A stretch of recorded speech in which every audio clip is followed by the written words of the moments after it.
என் பெயர் அஜித். என் அம்மா கனகா. அவளுக்கு 45 வயது இருக்கும். ஆனால் அவளை பார்த்தால் 35 வயதுதான் இருக்கும் என்று நினைப்பீர்கள். அவளுடைய முகம் எப்போதும் பிரகாசமாக இருக்கும். காலை வெயிலில் மின்னும் தங்கம் போல அவள் தோல் பளபளக்கும். அவளுடைய கூந்தல் இடுப்பு வரை நீண்டு அடர்த்தியாக இருக்கும். எண்ணெய் தடவும்போது அந்த கருங்கூந்தல் காகம் இறகு போல் மின்னும். அவள் கண்கள் பெரியவை. அந்த கண்களில் அன்பும் கனிவும் நிரம்பி வழியும். அவள் சிரிக்கும்போது அவள் கன்னங்களில் சிறிய குழிகள் விழும். அது அவள் அழகை இன்னும் கூட்டும். அவள் உடல் வனப்பு அற்புதமாக இருக்கும். விவசாய கூலி வேலை செய்தாலும் அவள் உடல் வலிமையாகவும் வசீகரமாகவும் இருக்கும். அவள் நடை நடப்பதில் ஒரு கம்பீரம் இருக்கும். சேலை கட்டும்போது அவள் இடை மெல்லியதாகவும் அழகாகவும் தெரியும். அவள் கைகள் நீளமாகவும் மென்மையாகவும் இருக்கும். எப்போதும் வளையல்கள் அணிந்திருப்பாள். அவள் நடக்கும்போது அந்த வளையல்கள் இனிமையான சத்தம் எழுப்பும்.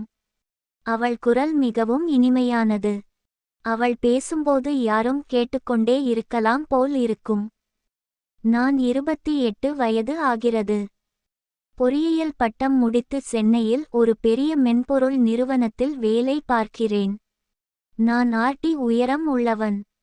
ஜிம்முக்கு தவறாமல் செல்வதால் என் உடல் வலிமையாகவும் வடிவமாகவும் இருக்கிறது. என் தோள்கள் அகலமானவை. என் முகம் சதுரமாகவும் கம்பீரமாகவும் இருக்கும். குறுகிய தாடி வைத்திருப்பேன். என் கூந்தல் நவீன பாணியில் வெட்டப்பட்டிருக்கும். என் கண்கள் கூர்மையானவை. என் புன்னகை நிறைய பேரை கவர்ந்திருக்கிறது. நல்ல உடை அணிவதில் எனக்கு ஆர்வம் அதிகம். எப்போதும் சுத்தமாகவும் நேர்த்தியாகவும் இருப்பேன். என் அப்பா ராஜேந்திரன் 5 வருடங்களுக்கு முன்பு மாரடைப்பால் இறந்து போனார். அவர் இறந்த பிறகுதான் நானும் அம்மாவும் மிகவும் நெருக்கமாக பழக ஆரம்பித்தோம். அதற்கு முன்பு அப்பா இருந்தபோது அம்மா எப்போதும் அவரோடுதான் நேரம் செலவழிப்பாள். ஆனால் அவர் போன பிறகு அம்மாவிற்கு நானும் அண்ணன் சுரேஷும்தான் துணை. அண்ணன் சுரேஷ் 32 வயது. அவர் ஒரு வங்கியில் மேலாளராக வேலை பார்க்கிறார். அவருக்கு 3 வருடங்களுக்கு முன்பு திருமணம் நடந்தது. அவர் மனைவி பிரியா ஒரு பள்ளி ஆசிரியை. அவர்கள் இருவரும் எங்கள் வீட்டிலேயே எங்களுடன் தங்குகிறார்கள். ஆனால் அண்ணன் அம்மாவிடம் அதிகம் பேசமாட்டார். அவர் தன் வேலையிலும் தன் மனைவியிலும் மட்டுமே கவனம் செலுத்துவார். அம்மாவோடு பேசுவது அவருக்கு குறைவு. அதனால் அம்மாவிற்கு நான்தான் முக்கிய ஆதரவாக இருந்தேன். காலையில் நான் எழுந்ததும் முதல் வேலை அம்மாவை தேடுவதுதான். அம்மா சமையலறையில் இருப்பாள். நான் அவள் பின்னால் போய் நின்று, அம்மா என்ன செய்றே என்று கேட்பேன். அவள் திரும்பி என்னை பார்த்து சிரிப்பாள். அந்த புன்னகை என் நாள் முழுவதையும் ஒளிமயமாக்கும். நான் அம்மாவுக்கு ஏராளமான உதவிகள் செய்வேன். காலையில் அவள் காபி தயாரிக்கும்போது நான் அவளுக்கு பால், சர்க்கரை எல்லாம் எடுத்து கொடுப்பேன். அவள் சமைக்கும்போது அவளுக்கு காய்கறிகள் நறுக்க உதவுவேன். உண்மையில் சமையல் எனக்கு பிடிக்கும். அம்மாவோடு சேர்ந்து சமைப்பது எனக்கு மிகவும் சந்தோஷம் தரும். நாங்கள் இருவரும் சமையலறையில் நின்று பேசிக்கொண்டே சமைப்போம். அம்மா வெங்காயம் நறுக்கும்போது அவள் கண்களில் கண்ணீர் வரும். நான் உடனே அவளுக்கு துண்டை எடுத்து கொடுப்பேன். அவள் என்னை பார்த்து நன்றியுடன் சிரிப்பாள். மாலையில் நான் ஆபீஸ் முடித்து வீடு வரும்போது அம்மாவிற்கு ஏதாவது பிடித்த பலகாரம் வாங்கி வருவேன். ஜாங்கிரி, அல்வா, லட்டு என அவள் விரும்பும் எதையாவது வாங்குவேன். அம்மா அதை பார்த்து சின்ன பிள்ளை மாதிரி சந்தோஷப்படுவாள். அடே, இதுக்கெல்லாம் காசு செலவு பண்ணாதடா என்று சொன்னாலும் அவள் முகத்தில் மகிழ்ச்சி தெரியும். அம்மாவும் எனக்கு ஏராளமான உதவிகள் செய்வாள். நான் காலையில் ஆபீஸ் செல்வதற்கு முன்பு அம்மா என் சட்டை அயர்ன் செய்து வைத்திருப்பாள். என் காலணிகளை துடைத்து வைப்பாள். என் லஞ்ச் பாக்ஸை அன்போடு நிரப்புவாள். என் பையில் நான் மறந்து போகும் பொருட்களை வைத்துவிடுவாள். நான் ஆபீஸ் செல்லும்போது வாசலில் நின்று என்னை பார்த்து கை காட்டுவாள். சரியா சாப்பிடு ஜாக்கிரதையா போய் வா என்று சொல்வாள். இரவு நான் வீடு வந்ததும் அம்மா உடனே என்னிடம் வருவாள். சாப்பிட்டியா? ஆபீஸ்ல எப்படி இருந்தது என்று கேட்பாள். நான் குளிக்கும்போது அம்மா எனக்கு துண்டு எடுத்து வைப்பாள். நான் குளித்துவிட்டு வெளியே வரும்போது அம்மா சூடான காபியோடு காத்திருப்பாள். நாங்கள் இருவரும் சோபாவில் அமர்ந்து காபி குடித்துக்கொண்டே பேசுவோம். வார இறுதி நாட்களில் நாங்கள் ஒன்றாக சந்தைக்கு செல்வோம். நான் என் பைக்கில் அம்மாவை ஏற்றிக்கொண்டு செல்வேன். அம்மா என் பின்னால் உட்கார்ந்து கொள்வாள். அவள் தன் கைகளை என் இடுப்பில் வைத்துக் கொள்வாள். பைக் ஓட்டும்போது அவள் கூந்தலின் மணம் காற்றில் வரும். அது என்னை போதையில் ஆழ்த்தும். சந்தையில் அம்மா என்ன வாங்க வேண்டும் என்று கேட்பாள். நான் நீ விரும்புறதை எல்லாம் வாங்கு அம்மா என்பேன். நாங்கள் காய்கறி கடை, பழக்கடை, மளிகை கடை என எல்லா இடத்திலும் ஒன்றாக செல்வோம். நான் எல்லாவற்றையும் தூக்கி சுமப்பேன். அம்மா நீயே எல்லாம் தூக்கரே, எனக்கும் கொஞ்சம் கொடு என்பாள். நான் வேண்டாம் அம்மா, நான் பார்த்துக்கறேன் என்பேன். கடைகளில் பொருட்கள் வாங்கும்போது அம்மா விலை பேசுவாள். அவளுக்கு அது நன்றாக தெரியும். இது ரொம்ப விலை, கொஞ்சம் குறை என்று சொல்வாள். கடைக்காரர் விலை குறைக்கும் வரை பேசுவாள். நான் பக்கத்தில் நின்று அவளை பார்த்து சிரிப்பேன். அம்மா என்னை பார்த்து கண் சிமிட்டுவாள். அப்போது என் மனம் மகிழ்ச்சியில் நிரம்பும். சந்தை முடித்துவிட்டு வீடு திரும்பும்போது அம்மா, அஜித் நாம கொஞ்சம் ஐஸ்கிரீம் சாப்பிடலாமா என்று கேட்பாள். நான் உடனே பைக்கை ஐஸ்கிரீம் கடையில் நிறுத்துவேன். நாங்கள் இருவரும் ஐஸ்கிரீம் வாங்கி சாப்பிடுவோம். அம்மா ஐஸ்கிரீம் சாப்பிடும்போது சின்ன பெண் குழந்தை மாதிரி இருப்பாள். அவள் உதட்டில் ஐஸ்கிரீம் ஒட்டிக்கொண்டால் நான் சொல்வேன். அவள் உடனே துடைத்துக் கொள்வாள். நாங்கள் சிரித்துக்கொண்டே வீடு திரும்புவோம். வீட்டில் மழை பெய்யும் நாட்களில் நாங்கள் இருவரும் மாடிக்கு சென்று மழையை ரசிப்போம். அம்மா மழையை பார்த்து சந்தோஷப்படுவாள். எனக்கு மழை ரொம்ப பிடிக்கும் அஜித் என்பாள். நான் எனக்கும்தான் அம்மா என்பேன். மழை துளிகள் எங்கள் மீது விழும். அம்மாவின் கூந்தல் நனையும். அவள் கூந்தலில் இருந்து நீர் துளிகள் அவள் முகத்தில் வழியும். அவள் அப்போது மிகவும் அழகாக இருப்பாள். நானும் நனைவேன். நாங்கள் இருவரும் மழையில் நனைந்து குழந்தைகள் போல் சந்தோஷப்படுவோம். மழை நின்ற பிறகு நாங்கள் மாடியிலேயே ஈரமான சட்டைகளுடன் உட்கார்ந்து பேசுவோம். அம்மா தன் இளமை நாட்களின் கதைகளை சொல்வாள். எனக்கு உன் வயசுல ரொம்ப சுதந்திரமா இருந்தேன். என் அம்மா அப்பா என்னை ரொம்ப அன்பா வளர்த்தாங்க. நான் படிக்க ரொம்ப விரும்பினேன். ஆனா வசதி இல்லாததால முடியல. உன் அப்பாவை கல்யாணம் பண்ணிக்கிட்டு இந்த வீட்டுக்கு வந்தேன். உன் அப்பா நல்லவர், என்னை ரொம்ப நல்லா பார்த்துக்கிட்டார் என்று சொல்லும்போது அவள் கண்களில் கண்ணீர் வரும். நான் உடனே அம்மாவின் கையை பிடித்து, அழாதே அம்மா, நான் இருக்கேன்ல உனக்கு என்பேன். அம்மா என்னை பார்த்து சிரிப்பாள். உன் மாதிரி ஒரு பையன் எனக்கு கிடைச்சது என் பாக்கியம் அஜித். நீ ரொம்ப நல்லவன் என்பாள். அவள் சொற்கள் என் மனதை நெகிழ வைக்கும். நான் அம்மாவை பார்த்து புன்னகைப்பேன். நான் அம்மாவிடம் என் ஆபீஸ் கதைகளை சொல்வேன். என் நண்பர்கள் பற்றி சொல்வேன். என் மேலாளர் எப்படி எரிச்சல் படுத்துகிறார் என்று சொல்வேன். அம்மா எல்லாவற்றையும் கவனமாக கேட்பாள். அவரு ஒன்னும் தப்பா நினைக்கல. அவருக்கும் அவர் மேல அழுத்தம் இருக்கும். நீ பொறுமையா இரு என்று ஆலோசனை சொல்வாள். அம்மாவின் வார்த்தைகள் எப்போதும் எனக்கு ஆறுதலாக இருக்கும். இரவு சாப்பாட்டிற்கு பிறகு நாங்கள் இருவரும் வராண்டாவில் அமர்ந்து வானத்தை பார்ப்போம். அம்மா, இன்னிக்கு நிலா பூரணம், பார் எவ்வளவு அழகா இருக்கு என்பாள். நான், ஆமா அம்மா, ரொம்ப அழகா இருக்கு என்பேன். நாங்கள் நட்சத்திரங்களை பார்த்து அவற்றின் பெயர்களை கண்டுபிடிக்க முயல்வோம். அம்மா, அந்த 7 நட்சத்திரங்கள சப்தரிஷிகள்னு சொல்வாங்க என்பாள். நான், உனக்கு இதெல்லாம் எப்படி தெரியும் அம்மா என்று கேட்பேன். அம்மா, என் பாட்டி சொல்லிக் கொடுத்தாங்க என்பாள். தோட்டத்தில் ஒரு பெரிய ஊஞ்சல் இருக்கும். மாலை நேரங்களில் நாங்கள் இருவரும் அந்த ஊஞ்சலில் அமர்ந்து ஆட்டுவோம். அம்மா ஒரு பக்கம் அமர்ந்திருப்பாள். நான் மறுபக்கம் அமர்ந்திருப்பேன். நாங்கள் பேசிக்கொண்டே ஊஞ்சலை ஆட்டுவோம். சில நேரங்களில் அம்மா என் தோளில் சாய்ந்து அமர்வாள். எனக்கு சோர்வா இருக்கு அஜித், கொஞ்சம் சாய்ந்துக்கறேன் என்பாள். நான், பரவாயில்லை அம்மா, நீ சாயந்துக்கோ என்பேன். அவள் தலை என் தோளில் இருக்கும்போது என் மனதில் ஒருவித அமைதி ஏற்படும். அவள் கூந்தலின் மனம் என்னை சுற்றி வரும். சில நேரங்களில் அம்மாவுக்கு உடல்நிலை சரியில்லாமல் இருக்கும்.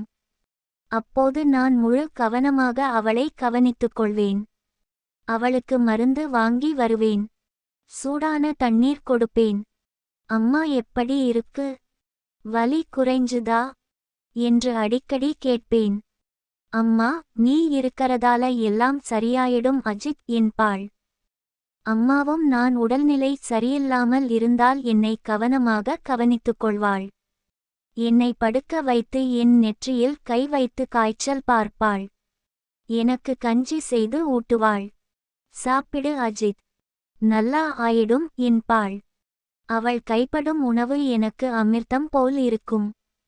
அவள் என் தலையை தடவும்போது எனக்கு மிகவும் நிம்மதியாக இருக்கும். நான் அவள் மடியில் தலை வைத்து படுத்திருப்பேன். அவள் தொடர்ந்து என் தலையை தடவிக்கொண்டே இருப்பாள். தூங்கு அஜித், தூங்கினா சீக்கிரம் சரியாயிடும் என்பாள். நான் அவள் மடியில் தூங்கிவிடுவேன். எங்களுக்குள் இருந்த இந்த பாசம் நாளுக்கு நாள் அதிகரித்துக்கொண்டே போனது. நாங்கள் எல்லாவற்றையும் ஒன்றாக செய்தோம். சமைப்பது, சாப்பிடுவது, சந்தைக்கு செல்வது, டிவி பார்ப்பது என எல்லாமே ஒன்றாக.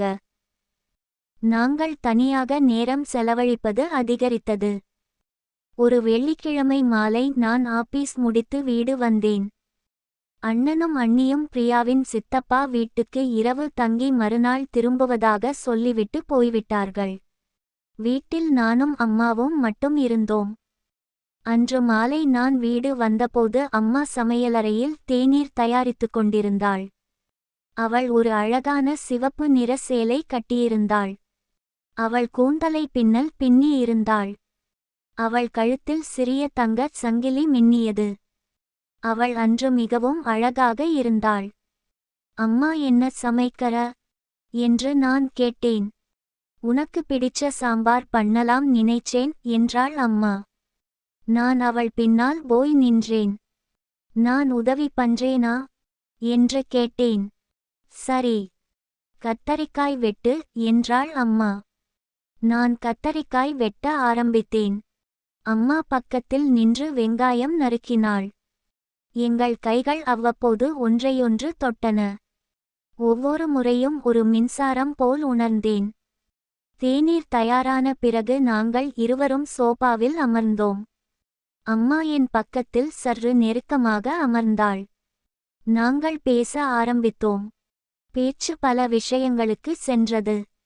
அம்மாவின் கனவுகள், என் திட்டங்கள், வாழ்க்கையின் அர்த்தம் என பல விஷயங்களை பேசினோம். நேரம் கடந்தது. மாலை 6 மணி ஆனது. 7 மணி ஆனது. எங்கள் பேச்சு நின்றபாடில்லை. அம்மா தன் வாழ்க்கையின் தனிமையை பற்றி பேசினாள். அஜித், உன் அப்பா போன பிறகு எனக்கு ரொம்ப தனிமையா இருக்கு. இரவு நேரங்கள்ல ரொம்ப பயமா இருக்கு. உன்னை பார்த்தாதான் எனக்கு ஆறுதலா இருக்கு என்றாள். அவள் கண்களில் கண்ணீர் பளபளத்தது. நான் அம்மாவின் கையை பிடித்தேன். நான் இருக்கேன்ல அம்மா, நீ தனியா இல்ல. எப்பவும் நான் உன்கூடதான் இருப்பேன் என்றேன். அம்மா என்னை பார்த்து சிரித்தாள். அவள் என் கையை இறுக்கி பிடித்தாள். அந்த தொடுதல் வழக்கமானதை விட வேறுவிதமாக இருந்தது. இரவு 8 மணி ஆனது. நாங்கள் சாப்பிட்டோம். பின்பு மீண்டும் சோபாவில் அமர்ந்தோம். டிவியில் ஒரு காதல் படம் ஓடிக்கொண்டிருந்தது. நாங்கள் அதை பார்த்து கொண்டே பேசினோம். அம்மா என் தோளில் தன் தலையை சாய்த்தாள். அஜித், எனக்கு ரொம்ப சோர்வா இருக்கு என்றாள். நான், பரவாயில்லை அம்மா, இப்படியே இரு என்றேன். அவள் உடல் வெப்பம் என்னை தொட்டது. அவள் கூந்தலின் மணம் என் மூக்கில் அடித்தது. நான் என்னை கட்டுப்படுத்த முயன்றேன். ஆனால் என் மனம் வேறு வழியில் செல்ல ஆரம்பித்தது.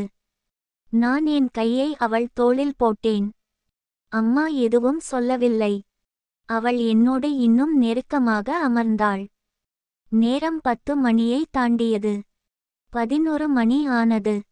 இன்னும் நாங்கள் அதே நிலையில் இருந்தோம். டிவியில் இப்போது வேறு படம் ஆரம்பித்திருந்தது. ஆனால் நாங்கள் கவனிக்கவில்லை. அஜித் என்று அம்மா மெல்லிய குரலில் அழைத்தாள். என்ன அம்மா என்றேன் நான்.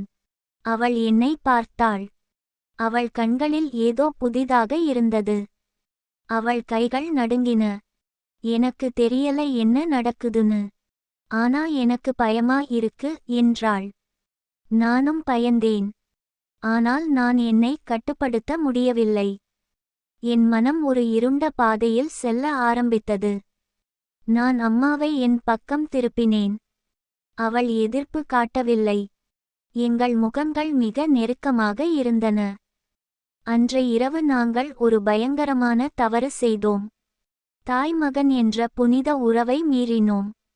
எப்படி ஆரம்பித்தது என்று எனக்கு தெரியவில்லை. ஆனால் அது நடந்தது. நாங்கள் மணிக்கணக்கில் அந்த தவறில் ஆழ்ந்தோம். இரவு முழுவதும் நாங்கள் பலமுறை அந்த தவறை மீண்டும் மீண்டும் செய்தோம். அதிகாலை 4 மணி இருக்கும். அம்மா திடீரென்று விழித்தாள். அவள் முகம் கலக்கத்தில் இருந்தது. அஜித், நாம என்ன செஞ்சோம் என்று கதறினாள். அவள் அழுத ஆரம்பித்தாள். அவள் அழுகை என் இதயத்தை கிழித்தது. அம்மா அழாதே, தயவு செய்து அழாதே என்றேன் நான். ஆனால் நானும் குற்ற உணர்ச்சியில் நசுங்கினேன். நாங்கள் என்ன செய்துவிட்டோம்? எங்கள் உறவை எப்படி கெடுத்துக் கொண்டோம்? அம்மா தொடர்ந்து அழுதாள். இது ரொம்ப தப்பு அஜித். இது மன்னிக்க முடியாத பாவம். நாம என்ன செய்யறது என்று கேட்டாள். நான் அவளை ஆற்றுதல் செய்ய முயன்றேன். அம்மா இது ஒரு தவறு. நடந்து போச்சு. இனிமேல் இது நடக்காது. நாம யாரையும் காயப்படுத்தல. இது நம்ம இருவருக்கு மட்டும் தெரிஞ்ச ரகசியம் என்றேன். பல மணி நேரம் பேசிய பின்பு நாங்கள் ஒரு முடிவுக்கு வந்தோம். இது ஒரு பயங்கரமான தவறு. இனிமேல் இது நடக்கவே கூடாது. இந்த இரகசியத்தை யாரிடமும் சொல்லக்கூடாது. நாங்கள் இயல்பாக நடந்து கொள்ள வேண்டும். மறுநாள் அண்ணனும் அண்ணியும் வந்தபோது நாங்கள் இயல்பாக நடந்து கொண்டோம். ஆனால் உள்ளுக்குள் நாங்கள் வாடினோம். நான் அம்மாவை பார்க்கவே பயந்தேன். அம்மாவும் என்னை தவிர்த்து வந்தாள். அவள் என்னிடம் சரியாக பேசவில்லை. ஆபீஸ் முடித்து வீடு வரும்போது முன்பு போல அம்மாவிடம் போய் பேச தயங்கினேன். அம்மாவும் என்னை பார்த்தவுடன் வேறு வேலை இருப்பதாக சொல்லி தவிர்த்து விடுவாள். அண்ணன் சுரேஷ் இதை கவனித்தான். என்னடா அஜித், நீயும் அம்மாவும் சரியா பேசல. ஏதாவது சண்டையா என்று கேட்டான். ஒண்ணுமில்ல அண்ணா, சின்ன விஷயம் என்றேன் நான். அவன் அதை நம்பிவிட்டான். நாட்கள் கடந்தன. வாரங்கள் கடந்தன. மெதுவாக காயம் ஆறியது. நாங்கள் மீண்டும் பேச ஆரம்பித்தோம். முதலில் மிகவும் குறைவாக பேசினோம். பின்பு அது அதிகரித்தது. நாங்கள் மீண்டும் நண்பர்கள் போல பழக ஆரம்பித்தோம். அம்மா மீண்டும் என்னிடம் வழக்கம் போல பேசினாள். நானும் அம்மாவிடம் வழக்கம் போல நடந்து கொண்டேன். மாதங்கள் கடந்தன. நாங்கள் பழைய நிலைக்கு திரும்பினோம். மீண்டும் ஒன்றாக சந்தைக்கு செல்ல ஆரம்பித்தோம். மீண்டும் மாடியில் நின்று பேசினோம். மீண்டும் தோட்டத்தில் ஊஞ்சலில் அமர்ந்து சிரித்தோம். எல்லாம் பழையபடி சந்தோஷமாக இருந்தது. ஆனால் விதி வேறு திட்டம் வைத்திருந்தது. ஒரு சனிக்கிழமை காலை அண்ணனும் அண்ணியும் பிரியாவின் அத்தையின் மகள் திருமணத்திற்கு அடுத்த ஊருக்கு சென்றார்கள். அவர்கள் இரவு அங்கேயே தங்கி மறுநாள் காலையில் திரும்புவார்கள் என்று சொன்னார்கள். வீட்டில் நானும் அம்மாவும் மட்டும் இருந்தோம். அன்று நான் வழக்கம் போல ஆபீஸ் சென்றேன். மாலை வீடு திரும்பினேன். அம்மா சமையலறையில் இருந்தாள். அவள் ஒரு பச்சை நிற சேலை கட்டியிருந்தாள். அவள் அன்று மிகவும் அழகாக இருந்தாள். அவள் முகம் பிரகாசமாக இருந்தது. அம்மா, நான் வந்துட்டேன் என்றேன் நான். அம்மா திரும்பி என்னை பார்த்து சிரித்தாள். வா அஜித், சாயங்காலம் உனக்கு பிடிச்ச பக்கோடா பண்ணிருக்கேன் என்றாள். நான் மகிழ்ச்சியுடன் அம்மாவின் அருகில் சென்றேன். நாங்கள் ஒன்றாக பக்கோடா சாப்பிட்டோம். ஒன்றாக பேசினோம். ஒன்றாக சிரித்தோம். இரவு எங்கள் வழக்கமான நேரத்தில் சாப்பிட்டோம். பின்பு சோபாவில் அமர்ந்து டிவி பார்த்தோம். நேரம் 10 மணியை தாண்டியது. எங்கள் பேச்சு தொடர்ந்தது. அம்மா மீண்டும் தன் தனிமையை பற்றி பேசினாள். அஜித், சில நேரங்கள்ல எனக்கு ரொம்ப தனிமையா இருக்கு. என் வாழ்க்கை என்ன என்று தெரியல என்றாள். நான் அம்மாவை பார்த்தேன். அவள் கண்களில் ஏக்கம் இருந்தது. என் மனம் மீண்டும் அந்த இருண்ட பாதையை நோக்கி செல்ல ஆரம்பித்தது. அம்மா, நீ தனியா இல்ல, நான் இருக்கேன் என்றேன். அம்மா என்னை பார்த்தாள். நாங்கள் ஒருவரையொருவர் பார்த்து கொண்டிருந்தோம். நேரம் நின்றது போல் இருந்தது. பின்பு மெதுவாக எங்கள் முகங்கள் நெருங்கின. அன்று இரவு மீண்டும் அந்த தவறு நடந்தது. இந்த முறை நாங்கள் குற்ற உணர்ச்சியை உணரவில்லை. இது தவறு என்று தெரிந்தும் நாங்கள் தொடர்ந்தோம். இரவு முழுவதும் அந்த தவறில் ஆழ்ந்தோம். பலமுறை மீண்டும் மீண்டும் செய்தோம். அதிகாலை, அம்மா, அஜித், இது தப்பு. ஆனா இப்போ என்னால இதை நிறுத்த முடியல என்றாள். நானும் அதே உணர்வை கொண்டிருந்தேன். அம்மா, இது நம்ம ரகசியம். இதை யாரும் தெரிஞ்சுக்க கூடாது என்றேன். அம்மா தலையாட்டினாள். மறுநாள் காலை அண்ணனும் அண்ணியும் வரும் முன்பு நாங்கள் எல்லாவற்றையும் சரியாக வைத்துவிட்டோம். அவர்கள் வந்தபோது நாங்கள் இயல்பாக நடந்து கொண்டோம். அதன் பிறகு அது ஒரு வழக்கமாக மாறியது. வீட்டில் அண்ணனும் அண்ணியும் இல்லாத நேரங்களில் நாங்கள் தனிமையில் சந்தித்து அந்த தவறை செய்தோம்.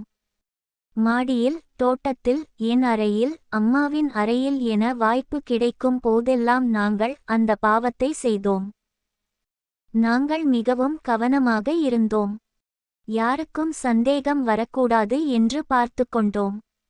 அண்ணனும் அண்ணியும் முன்னால் நாங்கள் சாதாரணமாக நடந்து கொண்டோம். ஆனால் தனிமையில் நாங்கள் வேறு விதமாக இருந்தோம். வாரங்கள் கடந்தன. மாதங்கள் கடந்தன.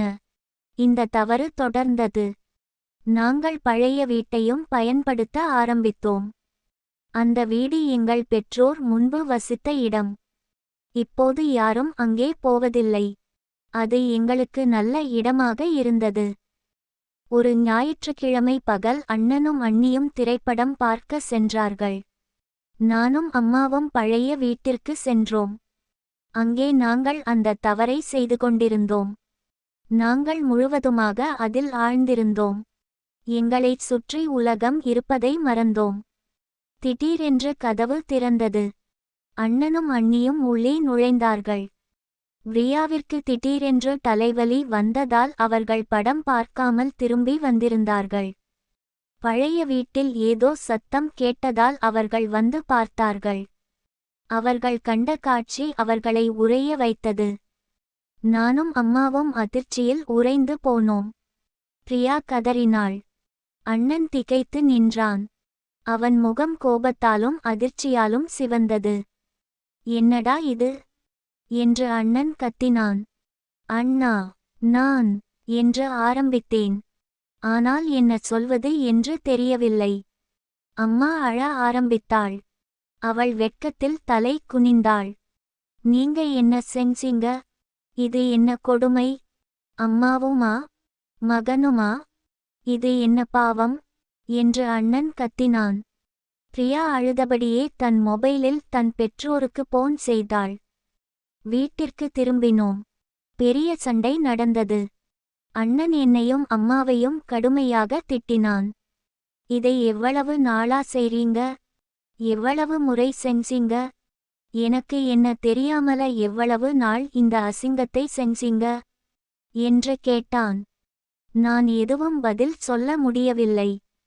அம்மா தொடர்ந்து அழுதாள். பிரியாவின் பெற்றோர் வந்தார்கள். குடும்ப மூத்தவர்கள் அழைக்கப்பட்டார்கள். நீண்ட ஆலோசனை நடந்தது.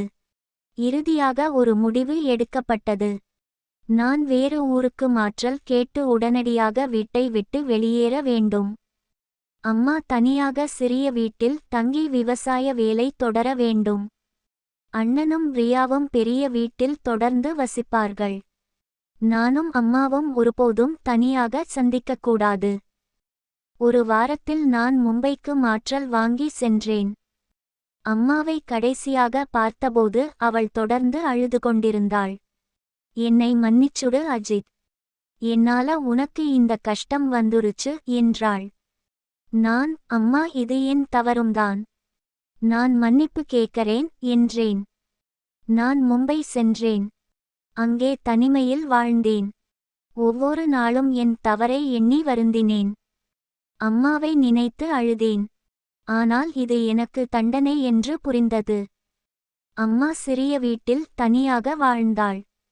அவள் ஒவ்வொரு நாளும் தன் பாவத்தின் பாரத்தை சுமந்தாள். அவள் முகம் வாடியது. அவள் அழகு மங்கியது. அவள் சிரிப்பு காணாமல் போனது. அண்ணனும் ரியாவும் இந்த அதிர்ச்சியில் இருந்து மீள நீண்ட காலம் எடுத்துக்கொண்டார்கள். அவர்களுக்குள் பல பிரச்சனைகள் வந்தன. ஆனால் மெதுவாக அவர்கள் இயல்பு நிலைக்கு திரும்பினார்கள். இன்று 2 வருடங்கள் கடந்துவிட்டன. நான் இன்னும் மும்பையில் இருக்கிறேன். அம்மாவை நான் சந்திக்கவில்லை. போனில் கூட பேசுவதில்லை. எங்கள் குடும்பம் சிதைந்துவிட்டது. எங்கள் உறவுகள் நசுங்கிவிட்டன. இந்த கதையை நான் சொல்வதற்கு காரணம் ஒன்றுதான். குடும்ப உறவுகளின் புனிதத்தை பாதுகாக்க வேண்டும் என்று. தாய் மகன் என்ற உறவு மிகவும் புனிதமானது. அந்த எல்லையை கடந்தால் எல்லாமே அழிந்துவிடும். நானும் என் அம்மாவும் தற்காலிக உணர்ச்சிகளுக்கு அடிமையாகி நிரந்தர உறவுகளை இழந்தோம். எங்கள் குடும்பத்தை சிதைத்தோம். எங்கள் வாழ்க்கையை அழித்துக்கொண்டோம். சமூக விழிப்புணர்வும் தார்மீக வலிமையும் நம்மை இத்தகைய தவறான பாதைகளில் இருந்து காப்பாற்றும். உறவுகளுக்கு எல்லைகள் உண்டு. அந்த எல்லைகளை கடந்தால் எல்லாமே முடிந்துவிடும். இதை எல்லாரும் புரிந்து கொள்ள வேண்டும். உணர்ச்சிகளை கட்டுப்படுத்த வேண்டும். தவறுகளை செய்வதற்கு முன்பு அதன் விளைவுகளை யோசிக்க வேண்டும். என் வாழ்க்கை அழிந்துவிட்டது. என் அம்மாவின் வாழ்க்கையும் அழிந்துவிட்டது. இது யாருக்கும் நடக்க கூடாது. அதனால்தான் இந்த கதையை சொல்கிறேன். ஒரு எச்சரிக்கையாக, ஒரு பாடமாக. குடும்ப உறவுகளை பாதுகாக்க வேண்டும். அதுதான் நம் கடமை.